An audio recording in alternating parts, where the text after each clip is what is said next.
Good morning students. வந்து பார்த்தீங்கன்னா எல்லாருக்கும் ஒரு பெரிய ஸ்பெஷலான ஒரு குட் மார்னிங்ப்பா. ஓகேங்களா? இன்றைக்கி வந்து சண்டே, மே 12ஆம் தேதி. இன்னும் ஒரு நாள் தான்ப்பா இருக்குது உங்களுக்கு ரிசல்ட் வர. யாருக்கு சொல்கிறேன்னா 11ஆம் வகுப்பு மாணவர்களுக்கு நான் சொல்கிறேன்.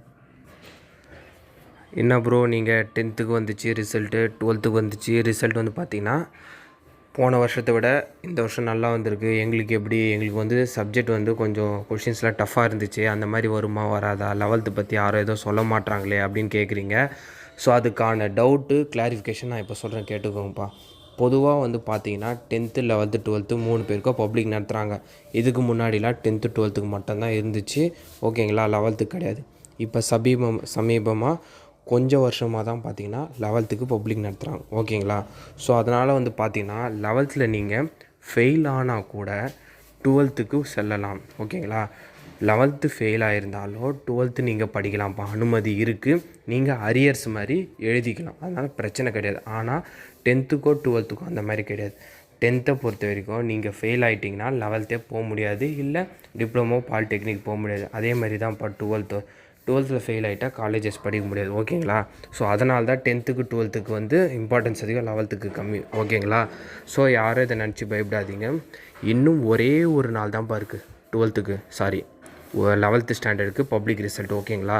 ஸோ நாளை மறுநாள், அதாவது மே 14ஆம் தேதி காலை 9:30க்கு சரியாக வந்து பார்த்திங்கன்னா ஒரு நொடி கூட தவறாமல் காலை 9:30 ஆனவனே டான் வந்து பார்த்திங்கன்னா பள்ளி கல்வித்துறையில் வந்து பார்த்திங்கன்னா ரிசல்ட்டை வெளியிட்ருவாங்க. உங்களுக்கு ஃபஸ்ட்டு எடுத்தோடனே பார்த்திங்கன்னா உங்களோட தொலைபேசி எண்ணுக்கு எஸ்எம்எஸ், அதாவது குறுஞ்செய்தியாக ஃபஸ்ட்டு வந்துடும். ஓகேங்களா?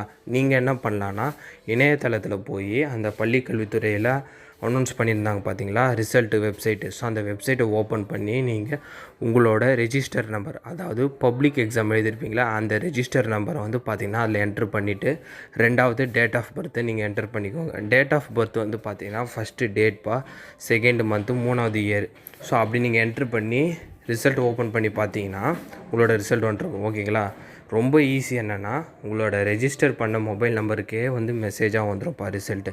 அப்படி இல்லைன்னா நீங்கள் வந்து பார்த்தீங்கன்னா ஆன்லைன்லேயே நீங்கள் செக் பண்ணி பார்த்துக்கலாம், எந்த பிரச்சனையும் கிடையாது. ஓகேங்களா? ஸோ வந்து பார்த்தீங்கன்னா கண்டிப்பாக வந்து நாளை மறுநாள் காலை 9:30க்கு ரிசல்ட்டு சரியாக வந்துடும். ஓகேங்களா? அது மட்டும் இல்லாமல் தேர்ச்சி விகிதம், அதாவது பாசிங் பர்சன்டேஜ் 11த்துக்கு எப்படி இருக்கும்னு சொல்லி ஸ்டூடெண்ட்ஸ் நிறைய பேர் கேட்குறீங்க.